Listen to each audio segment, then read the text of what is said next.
हे सहकारी संस्था आर्थिक दृष्ट्या सक्षम असून संस्थेचे कार्य उल्लेखनीय आहे असे प्रतिपादन राज्याचे कृषी मंत्री ॲडव्होकेट माणिकराव कोकाटे यांनी केले। आज चांदवड तालुक्यातील धोंडंबे येथे विविध कार्यकारी सेवा सहकारी संस्था कार्यालयाचे उद्घाटन व वैकुंठ रथ लोकार्पण प्रसंगी मंत्री ॲडव्होकेट कोकाटे बोलत होते।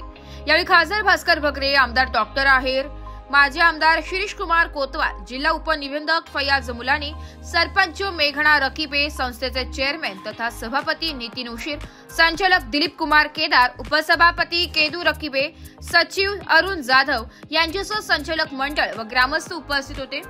मंत्री ॲडव्होकेट कोकाटे म्हणाले की धोंडंबे विविध कार्यकारी सेवा सहकारी संस्थेचा आर्थिक लेखाजोखा पाहता या संस्थेच्या रुपये 85 लाख रकमेच्या ठेवी व रुपये 22 लाख रकमेचा इमारत निधी बँकेत जमा आहे। तसेच संस्थेमार्फत शेतकऱ्यांना देण्यात आलेल्या कर्जाची नियमित परतफेड होत असल्याने संस्थेची आर्थिक बाजू भक्कम असल्याचं मंत्री ॲडव्होकेट कोकाटे यांनी सांगितलंय। शेतकऱ्यांसाठी नाशिक जिल्हा मध्यवर्ती सहकारी बँकेला ऊर्जितावस्थेत आणण्यासाठी शासन स्तरावर सर्वतोपरी प्रयत्न सुरू आहे।